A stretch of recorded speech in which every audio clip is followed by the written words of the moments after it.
ça s'imposait. J'en ai moi-même parlé le premier en point de presse en indiquant que les ressources de l'État avaient manifestement été utilisées pour analyser des propositions de deux candidats à la chefferie de la CAQ. Donc, c'était clair là, qu'il y allait avoir de l'intérêt de la part de la commissaire.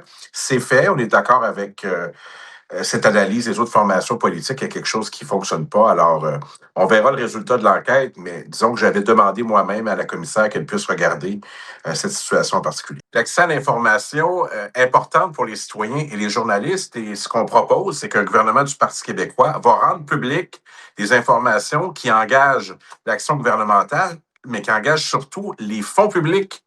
Alors, on souhaite que l'ensemble des aides financières qui ont été attribuées pendant la pandémie, qui ont été attribuées dans le cadre des blocs énergétiques, les contrats avec McKinsey, toutes ces données où on a posé des questions puis on ne veut pas nous répondre, soient rendues publiques assez rapidement en début de mandat. Et ça implique aussi, de la part du directeur général des élections, qui rende public le fameux rapport Grenier. On a les témoignages de 1995 sur ceux qui ont fraudé le référendum.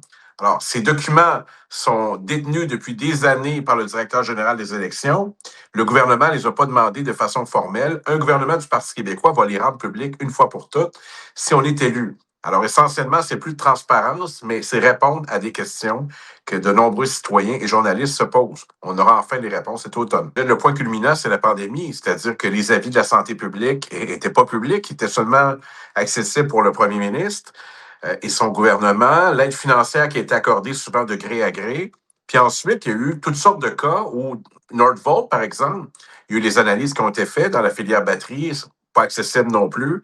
Alors, il y a toute une série je dirais, d'occasions manquées de rendre publiques des informations importantes pour le public et le gouvernement n'avait pas de bonne raison. Alors, non seulement on va faire ça, et la liste pourrait s'allonger, on pourrait rajouter des documents au cours des prochaines semaines, mais en plus, on va changer la loi pour qu'on ait davantage d'accès à l'information qui est pertinente pour le public et les journalistes. Dès qu'il y a des fonds publics, dès que ça engage la responsabilité gouvernementale, il n'y a pas de bonne raison de garder les informations, à moins que ça nuise à une enquête criminelle ou à une commission d'enquête. Là, on peut comprendre, mais pour le reste, il faut rendre public l'ensemble des informations. Même chose pour les salaires, souvent. On aimerait ça connaître les conditions des hauts fonctionnaires. Il y a d'autres législations en Ontario, entre autres, où tout est public, tout est en ligne. Alors, on part de loin. Je pense que ça rend service à personne. Alors, un gouvernement du Parti québécois, un des changements importants, beaucoup d'informations qui étaient détenues secrètes par la CAQ seront rendues publiques, entre guillemets, déclassifiées. Je pense que ça va intéresser pas mal de monde.